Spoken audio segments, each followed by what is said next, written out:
Hello guys. तो आज हम बात करने वाले हैं हमारे इंडियन आईटी सेक्टर पे, है ना। क्योंकि चारों तरफ एक न्यूज़ देखने को मिल रही है कि एक ऐसा एआई टूल लॉन्च हो गया है जो कि अब आईटी कंपनियों को काम करने लगेगा। जैसे कि वेबसाइट डेवलपमेंट हो गया, सॉफ्टवेयर डेवलपमेंट हो गया, जो भी सर्विस ये आईटी कंपनियां हमको प्रोवाइड करती थी, बड़ी बड़ी कंपनियों को प्रोवाइड करती थी, वो काम अब एक एआई टूल करने लगा। तो लोग ये सोच रहे हैं कि जब वो एआई टूल इनका काम करने लगा तो ये कंपनियां तो बर्बाद हो जाएंगी। तो इन पे क्या करना चाहिए? क्या इनको बेच के निकल जाना चाहिए या इनके साथ बने रहना चाहिए, या इनके पे क्या करें, कैसे क्या करें? लोगों को कुछ भी समझ में नहीं आ रहा है ना। और जैसा कि आप देख सकते हैं कि मेरे पोर्टफोलियो में भी काफ़ी सारे आईटी स्टॉक आपको देखने को मिल जाएगा। एक सबसे पहले नीचे से देखें तो केपीआईटी टेक हो गया, एफएल इंडिया हो गया, ऊपर आएंगे तो परसिस्टेंट सिस्टम, और फिर यहाँ पे आ गए हम तो एलटीआई माइंट्री।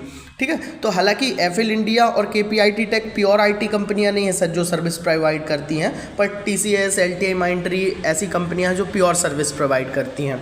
पर देखा जाए तो सभी के पोर्टफोलियो में अच्छा खासा आईटी कंपनियों का वेटेज होता है। अगर मैं अपने पोर्टफोलियो का भी आपको दिखाऊं तो यहाँ हम नीचे आ जाते हैं तो आप यहाँ पे देख सकते हैं आईटी एंड सॉफ्टवेयर को 12% का वेटेज है मैंने दिया है ना। इसमें देखें तो आप कौन कौन सी कंपनी आपको देखने को मिलेगी। एफएल मिल जाएगी, केपीआईटी टेक, एलटीआई माइंट्री और परसिस्टेंट सिस्टम। तो इतना सारा वेटेज हमने दिया भाई, तो इससे क्या आगे चल के बहुत बड़ी टेंशन हो जाएगी अगर ये नहीं चले, गिर गए, पिट गए, कंपनी बर्बाद हो गई। तो हम इस पे बात करते हैं। देखिए, सबसे पहले तो मैं बता दूं कि ये न्यूज़ क्या आई है कि ये कंपनियां अब बहुत प्रॉब्लम फेस करेंगी। क्यों? क्योंकि एआई टूल आ गया है जो इनके जैसा काम करके अब कंपनियों को प्रोवाइड करेगा। जैसे ही ये न्यूज़ आई तो आप देखें एक्सेंचर पे क्या हालत हुई है।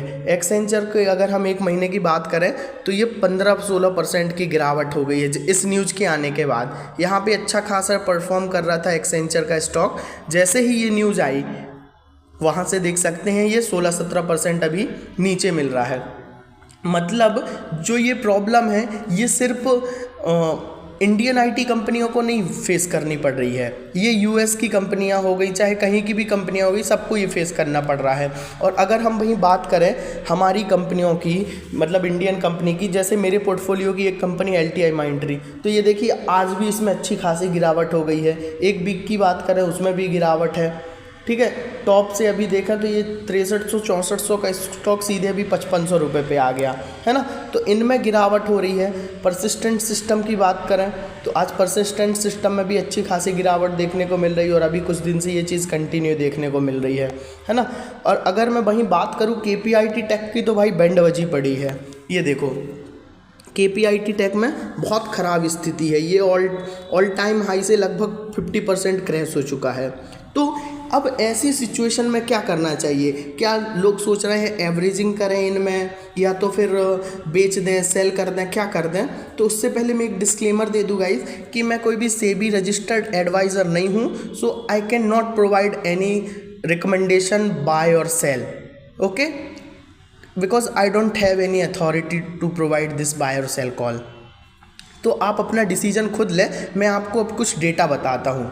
देखिए, ये क्रैश जो था ना ये 2008 में भी आया था, है ना। जब ये इनका बबल बस्ट हुआ था 2008 के आसपास, तो उसमें भी ये चीज़ दिक्कत आई थी। लेकिन क्या आईटी कंपनियां रिकवर नहीं करी हैं? क्या आपको लगता है कि आईटी कंपनियां ख़त्म हो जाएंगी? तो ऐसा तो नहीं है ना भाई, क्योंकि अगर एआई आया है, एआई जितना बढ़ेगा तो आगे चल के ये कंपनियां भी एआई को अडेप्ट करेंगी भाई।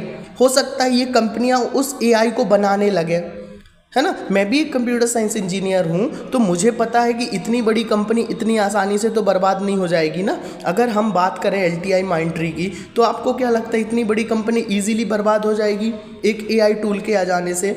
भाई एआई का भी बाप कोई तो है ना, एआई को भी बनाने वाला एक इंसान ही है ना, एक डेवलपर ही है। तो ऐसा हो सकता है कि आगे चल के अगर इनको कुछ साइड इफ़ेक्ट समझ में आएगा उसका, तो ये कंपनियां उसी पे काम करने लगेंगी। ये कंपनियां एआई डेवलपमेंट पे काम करने लगेंगी, एआई मेंटेनेंस पे काम करने लगेंगी। तो ये चीज़ तो आप नहीं सोच सकते हैं कि ये कंपनियां ख़त्म हो जाएंगी, निकल जाएंगे, फालतू का पैनिक मचाएं। और कुछ लोग बोल रहे थे केपीआईटी टेक को डिस्कस करो, तो केपीआईटी टेक की भाई अभी बहुत ख़राब स्थिति देखने को मिल रही है। देखो मैंने KPIT टेक का चार्ट ओपन किया है, ये लगभग 1800 साढ़े 1800 का हाई लगा करके अभी बहुत बुरी तरह से नीचे गिरा है। अगर हम इसकी बात करें तो इसने लगभग अपने सारे सपोर्ट को ब्रेक कर दिया है। ये देख सकते हैं आप, यहाँ पे एक सपोर्ट जो बार बार सबसे 1200 के आसपास टहल रहा था, ये 1200 साढ़े 1100, उसको तोड़ के नीचे आया।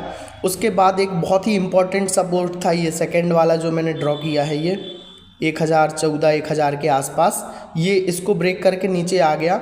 अभी इसका 800 रुपये ये चला जाए तो कोई बड़ी बात नहीं होगी भाई, 800 रुपये अगर ये चला जाए तो कोई बड़ी बात नहीं है, आराम से गिर सकता है। हाँ, अगर यहाँ पे ये रुक गया लगभग 920 922 के आसपास तो वेल एंड गुड, बहुत अच्छी बात है। वरना यहाँ पे नहीं रुका तो फिर इसके लिए 800 के ये दरवाजे बहुत ईजीली खुल जाएंगे।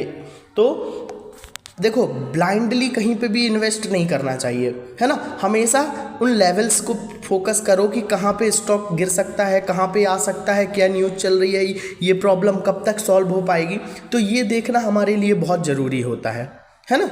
तो इनको देख करके जो भी न्यूज़ है उनको देखो, समझो, उसके बाद कोई भी डिसीजन लो। ये नहीं कि हर गिरता स्टॉक अच्छा होता है, हर गिरता स्टॉक अच्छा नहीं होता है। फंडामेंटली अच्छी कंपनी है, ठीक है, पर थोड़ा सा वेट करो, देखो उनके लेवल्स को, देखो न्यूज़ को, देखो कब क्या चीज़ सुधरेगी, है ना। हालांकि ये प्रॉब्लम कोई रेगुलर प्रॉब्लम नहीं है कि हमेशा के लिए आ जाएगा, टेम्परेरी प्रॉब्लम ही बोल सकते हैं हम, है ना। पर जैसे जैसे ग्रोथ आएगी तो ये कंपनियां भी रिकवर करेंगी, ऐसी कोई बात नहीं है। टेक्नोलॉजी का सेक्टर है, बहुत अच्छा सेक्टर है, कहीं ना कहीं अपने आप को एक्सपांड कर ही लेंगे।